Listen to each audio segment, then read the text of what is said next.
Okay, time for a quick recap. Mia and I had been investigating reports of a giant shark seen off the coast of Mexico's Baja California peninsula. Unfortunately, that investigation led us smack dab into the middle of the Leviathan Cult, whose members ended up tying us up and bringing us on board a stolen yacht. After a brief meeting with the cult's leader, Quentin, we watched in horror as several of the cultists sacrificed themselves in the name of the Leviathan. Minutes later, a gigantic black shark fin appeared above the water in front of the boat. The Leviathan was really here.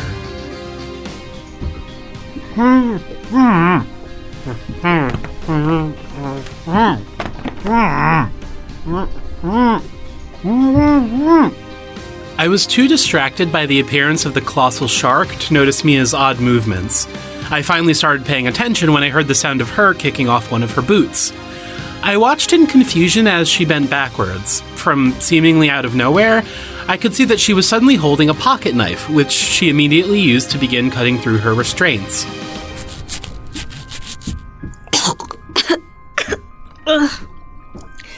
Don't move. I don't want to cut you. As Mia cut the rope around my wrists, I pulled the gag out of my mouth and we began untying our ankles. Ugh, thank you. Yeah. Jeez, you're prepared for everything, huh? God, I wish. But yeah, a hidden knife helps. I'll say. What now? What now? We're f***ing fucked. We're trapped on a boat with a dozen cultists who just summoned a giant goddamn shark. We're gonna need a bigger boat. Lucas! Sorry, just trying not to panic. You're fine. We just need to stay calm. Can't do anything if we panic. Okay, first we need to find Fritz. Then we need to find a way off this boat. Oh my god, Fritz! She could be anywhere! No, she's on the boat with us. How do you know? When they left us alone in here, I calmed down enough to be able to sense her. She's definitely nearby. She's scared, but I did my best to try and reach out to her and keep her calm. Who knows what these fucks might do to her? Especially if she freaked out and bit them or something? Awesome. Fritz is nearby. We will consider that checked off for the moment, which leaves getting off of the boat. We obviously can't swim because we're in the middle of the ocean, and even if we weren't, there's a gigantic monster shark swimming around out there. So... Hold on a sec. Quiet. The cult had quieted down, so we peeked over the window again to see what was going on. Quentin, still on his knees, was facing out towards the water. The massive shark, the black demon, the Leviathan, had stopped eating and was now just sitting on the surface of the water, facing the boat. It almost seemed to be staring at Quentin. Quentin bowed his head reverentially and raised a hand up to his temple. What is he doing? Mia? Shh! Things just got way f***ing worse. At this point, Quentin stood up and turned to face the remaining cultists. The Leviathan has accepted our sacrifice. Brother Henry, let's get this boat moving. What's going on? I think he sent a message to the shark. A message? Are you serious? Yeah, I feel crazy saying that, but yeah. It felt similar to when I sensed things, but more tangible. Okay, well, what'd he say? It wasn't words, more like pictures, a collage, or a memory. Kind of like when that machine gave me visions of the arcade, but there were other senses too. I had the sensation of being well fed. I could taste the blood from the bodies the shark just ate. I saw beachgoers and this boat, and then I just knew what the message meant. What? They're gonna lead that shark right to the nearest beach. What? What do we do? There's at least 10 of them still. We can't take them on all by ourselves. Guess we have to think fast. They're all still up front, right? Yeah, except for the one starting the boat. Alright, good. Keep an eye on them. I'm gonna find Fritz. And hopefully I'll see a life raft or something we can use. You're going out there? What the f*** else are we gonna do? Sit here and watch a bunch of people get eaten? Just keep watch. Make a loud noise or something if you see any of them leaving the deck. Okay, just please be safe. You got it. And with that, Mia quietly left the room. Meanwhile, I kept watch on the cultists at the front of the yacht and tried not to panic. By this point, most of them had fallen to their knees and they were now praying to their watery god. But it was hard not to panic. My mind kept going back to those beaches. We had passed a few of them on our way into town. They were filled with tourists. So many people were in danger now, and it was on us to save them. If we failed to stop Quentin, who knows how many people would get killed. After an agonizing few more minutes, the door to the room opened silently. Mia crept back in, carrying a small cage.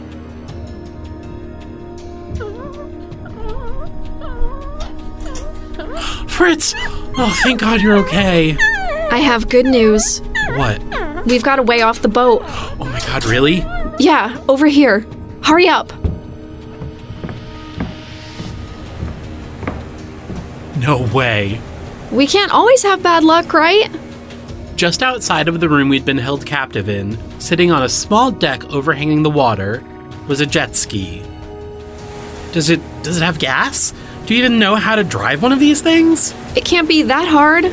With this, we'll be able to get back to the shore ahead of the yacht. Then we can get everyone to evacuate. Okay, but what about the giant shark? It could swallow this thing whole. This isn't a perfect plan. We just have to hope that doesn't happen. Awesome. Now listen, we have to be fast. If they don't hear us pushing it into the water, they will definitely hear the engine starting up. I'll drive, and you hold on to Fritz for dear life. Can you handle that? I sure hope so. Well, it's time to find out. Ready? Ready.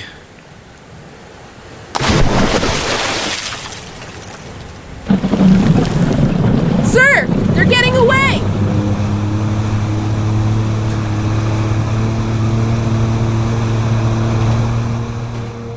And so, we began speeding away on a now twice-stolen jet ski.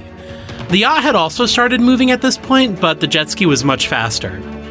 As we circled around the front of the boat, we saw the massive, dark shape of the Black Demon, whose fin and tail still poked out above the surface.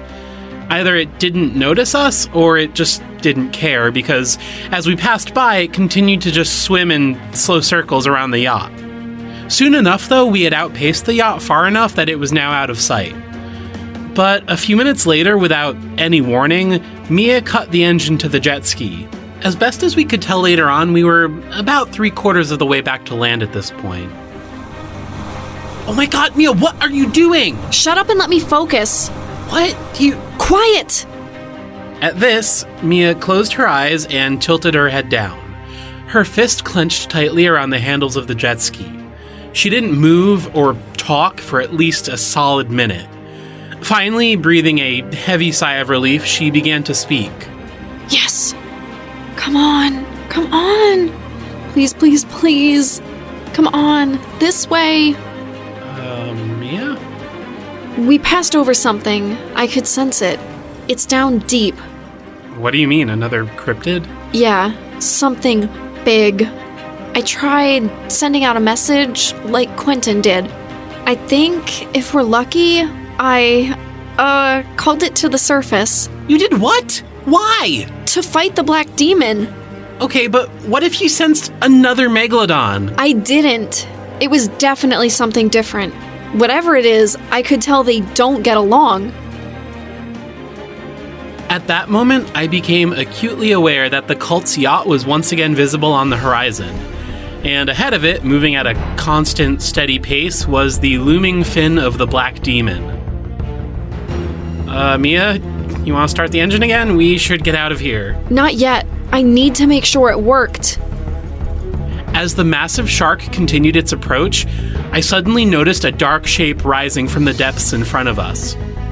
A moment later, the water erupted in a mass of writhing tentacles as another creature the size of a whale rose up from out of the ocean.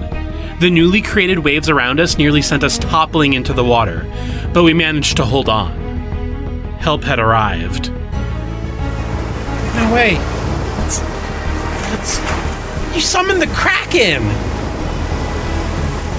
As the massive cephalopod creature appeared out of the water, it began swimming towards the megalodon. The megalodon must have sensed its foe, as the fin picked up speed before disappearing below the water.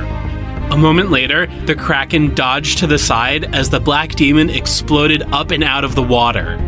As it fell back down, tentacles reached out to attack as the two colossal beasts finally met. You did it. I can't believe you did it. No, the cult is still coming. All I did was buy us some time.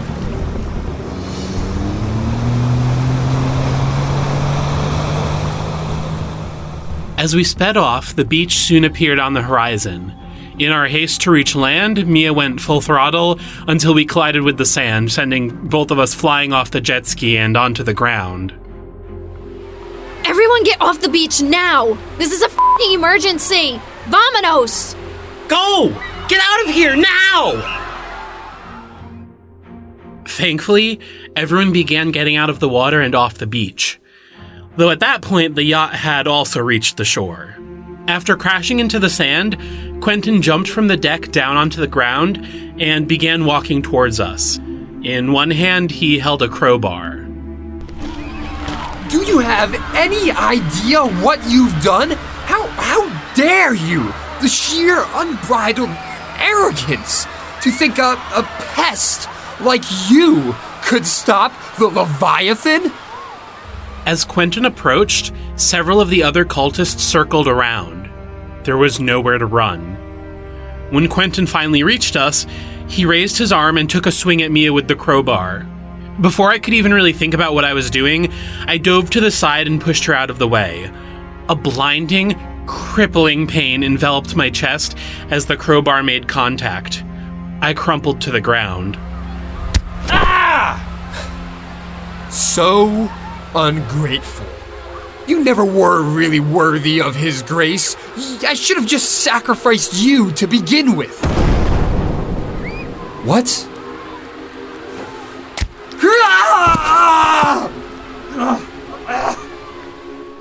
Everything seemed to happen all at once. In the distance, just over the horizon, explosions rang out. A black helicopter, devoid of any markings, hovered over the water where the titanic creatures had been fighting. At the same time, Mia used this momentary distraction to stab Quentin with her pocket knife. As the two began to wrestle for the knife, gunshots erupted all around us.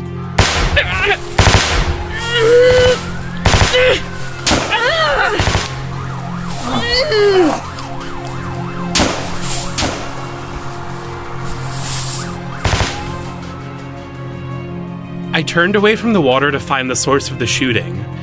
A group of 6 or so men, clad head to toe in black tactical gear similar to that of a SWAT team and armed with rifles, moved onto the beach, firing on the cult members.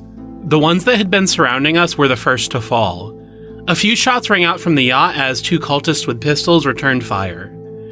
As the faceless soldiers moved down the beach, they knocked Quentin away from Mia and onto the ground. Seeing their leader defeated, most of the remaining cultists surrendered outright. The soldiers quickly moved onto the yacht to finish the cult. It was all over in less than a minute, and the soldiers were soon leading away the surviving cultists. When everything was finally quiet, another man walked out onto the beach and started to approach us. He was also dressed in all black, but he wore a suit and tie, dark glasses, and a fedora. He took off his glasses and held out a hand to Mia. I watched from the ground as they shook hands. We heard you two trying to evacuate the beach. Saw what you did to Mr. Cosgrove there. We've been looking for him. You two did good. Saved a lot of people here today. You know, if you're ever interested in change of career, my supervisors would certainly be interested in hearing from you.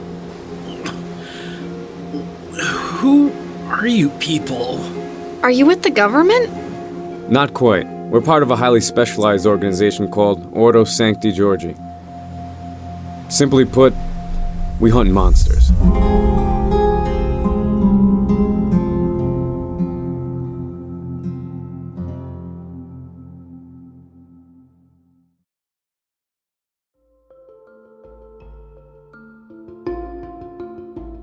Mia here. It's been almost 2 weeks since Mexico. Considering everything that went down, Fritz and I are actually doing pretty well. But Lucas, on the other hand, he ended up with a broken rib from saving me. The doctors say it'll be at least a month or two before he's healed up well enough to do basically anything. So it looks like we'll be taking a break off the road for the time being. I've been re-listening to my grandfather's last tape more often recently. He mentioned staying away from men in dark suits. Could he have been talking about the men in black? This Ordo Sancti Georgi? I can't imagine it's a coincidence, but I don't know. They did save our lives twice now. The agent that talked to us left a card with contact information, but I don't know if I'll be calling them anytime soon. Guess I'll just have to be cautious if we run into them again. Anyway, in the meantime, here are my field notes. First up is the Black Demon, or the Leviathan. It's hard to say whether this creature is a megalodon or just an absolutely massive member of some other shark species, but it was definitely some kind of shark. And old, too. Its body was covered in scars. It measured about 80 feet long, and except for its underbelly, it was entirely black. I wouldn't call it fat exactly, but it was a lot more heavily built than the average shark. Now, the thing that surprised me most about this creature was when Quentin tried communicating with it, and it was motionless in the water. I always thought sharks needed to be constantly swimming, but there are apparently some species that don't. Unsurprisingly, it seemed to have a taste for blood, and most likely has a diet consisting of fish and other aquatic creatures. Next up is the Titanic squid, or as Lucas insists, the Kraken. But it's bigger than the giant squid and bigger than the colossal squid, so I went with Titanic. It's definitely a cephalopod, but I'm honestly not sure what kind. The size and shape of its head resemble an octopus, but it has 2 extra long tentacles like a squid. It's something in between. Although I guess that's not the weirdest thing we've seen. The squid was a deep crimson, speckling to a darker maroon on top of its head. It also seemed to be covered in barnacles and patches of coral.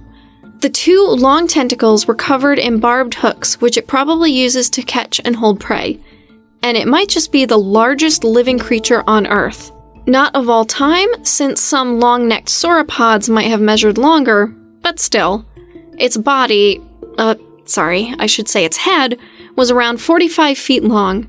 Its 8 normal tentacles were each 25 feet long, and its 2 long tentacles, as best as I can tell, were somewhere around 100 or 110 feet. Overall, with tentacles extended, the creature clocked in at around 150, maybe even 160 feet. Just incredible. Now, like with reports of giant sharks, giant cephalopods have been sighted all around the world. So, as with the Black Demon, there is either an individual with no real home territory, or there is a population of these creatures around the world.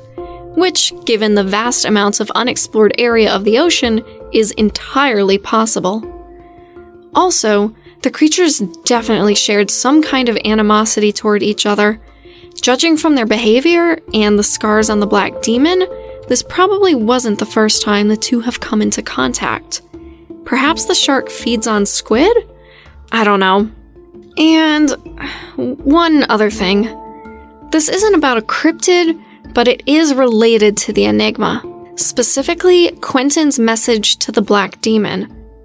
It was unlike anything I've ever experienced with my powers, and I was able to do something similar with the Titanic squid. The Enigma continues to manifest in humans in different ways. I wonder what else is possible. Guess I've got some time to practice now. End field notes.